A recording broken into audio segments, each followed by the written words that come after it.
right, my friends, welcome. This is a very quick review of the Psm exam. You've heard Roy and I talk about it so many times. Highly recommend that you look into the Psm. If you're using Scrum in any way, shape, or form, I recommend it because you're learning from, as they say, the horse's mouth. Now, if you know about Scrum, you know the two co-creators of Scrum are Ken Schwaber and Jeff Sutherland.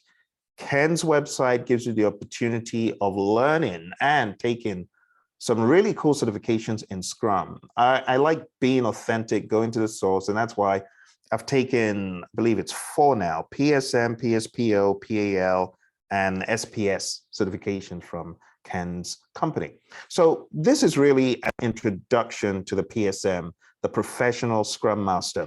If you're thinking about getting Professional Scrum Master certified, you first of all need to understand why Scrum in the first place. It's all about being able to adapt, being able to respond to changes, and managing change properly, effectively.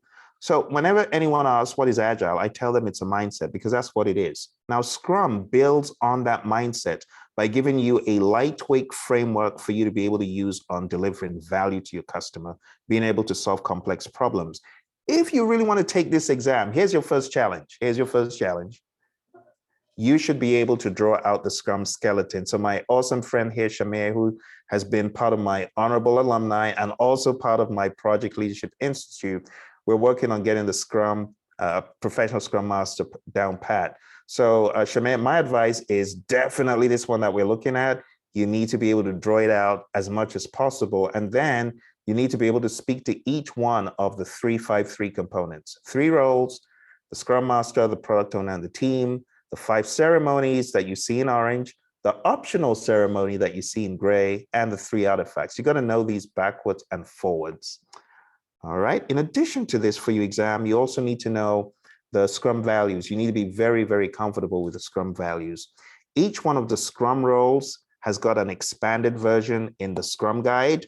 So I would advise that you take a look at scrumguides.org and know all of that. On Ken's site, you can see a Scrum Master Learning Path. There's a Scrum Master Learning Path talked about there that I would advise that you read. We also have the Professional Scrum Competencies, and we'll take a look at them really quick. So here are the competencies. You got understanding and applying the Scrum framework, developing people and teams, managing projects with agility, products with agility, I beg your pardon, developing and delivering products professionally, and evolving the Agile organization. It's very important to get the language of product as opposed to project that many people are used to. It's more product. So understanding and applying the Scrum framework. What is empiricism? What are the Scrum values? What is a Scrum team? What are events in Scrum? What are the artifacts? What do we mean by done? In other words, a definition of done. And when we talk about scaling, what do we mean? These are questions you should be able to answer. Also, regarding developing people and teams, the concept of self-organizing, self-managed, self-led teams, understanding that facilitation does not have to be the Scrum Master each and every time. It could be anyone on the team, depending.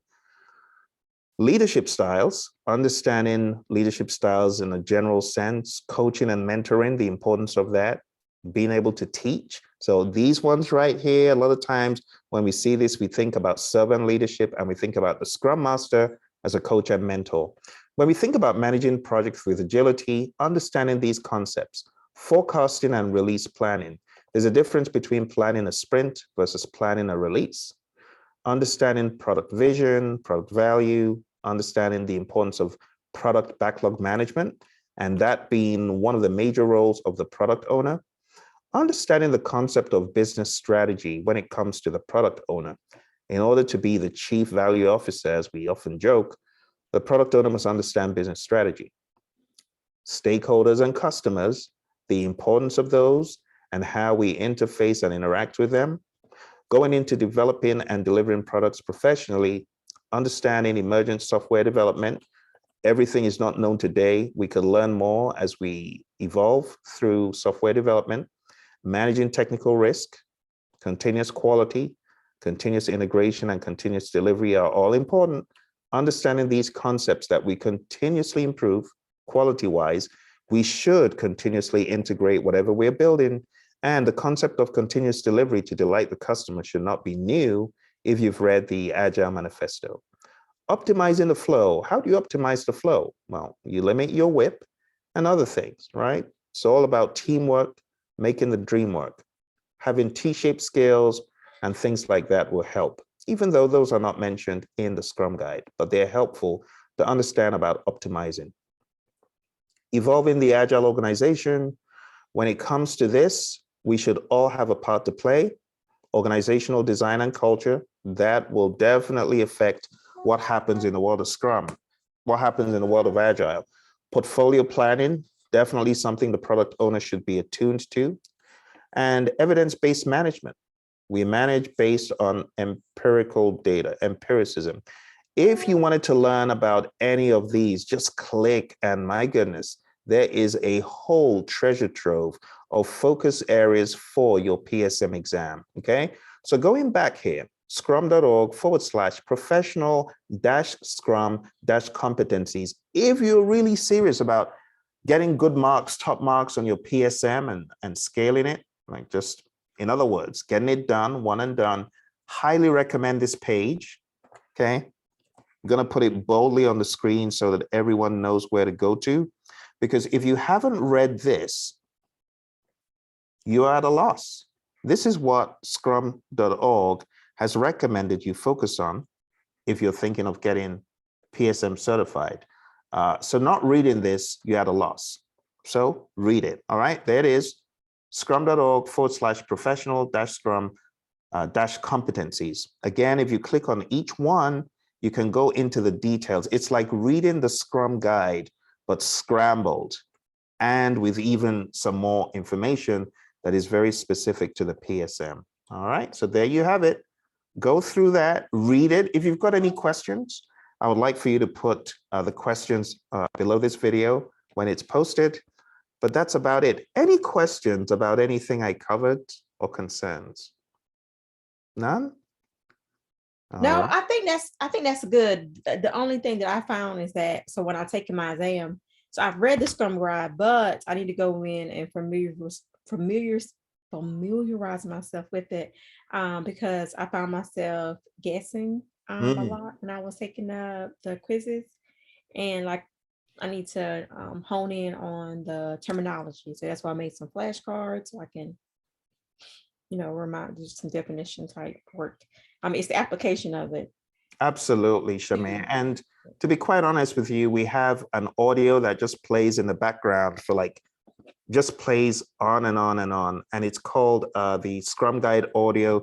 If you just do a search for Scrum Guide audio and Praizion on YouTube, you'll find it. It just plays on and on for a straight 12 hours. But we also have a shorter version. I'll just show it to you right here. Going to screen here, you can't miss it. It's a lady with a folder.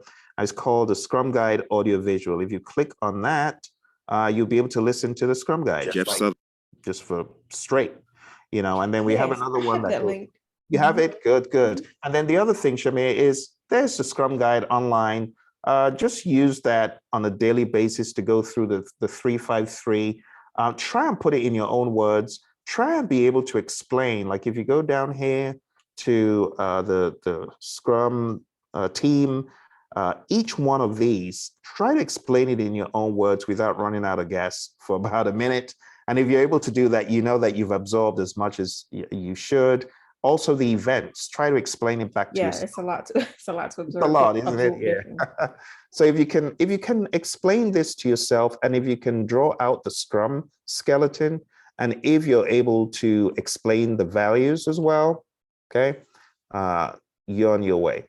And that is what I would recommend doing. I would also recommend, if I haven't already said it before, when you go to Ken's site under open assessments, you've got the Scrum Open. I recommend taking the Scrum Open till you get 100%, as many as 3 or 4 times. It's a 30-question test, time limit of 30 minutes. The real exam, you know what almost killed me on the real exam? It's thinking you've got all the time in the world, because it's heavily proctored. So there's a tendency for you to think you don't have a lot of time. I got to 30 minutes left, because you know the real exam is 80 questions to be answered in 60 minutes. So I got to 30 minutes remaining and I still had 50 questions. Oh my goodness. So I spent 30 minutes answering 30 questions. That's not good enough. You can't spend 1 minute per question. You have to get it done in less than a minute. And I found that out the hard way, because on the PMP exam, you got a lot of luxury of like 3 hours, 50 minutes. But on the PSM, it's a race against time. You got to be able to think quick and move quick. So that's the challenge. Very, very much so. Yeah. All right. Well, thanks for joining me, Shamea. And thank you, everyone. Those of you that haven't subscribed, hit the bell icon and be notified whenever these videos come out. Thank you and see you soon. Bye for now.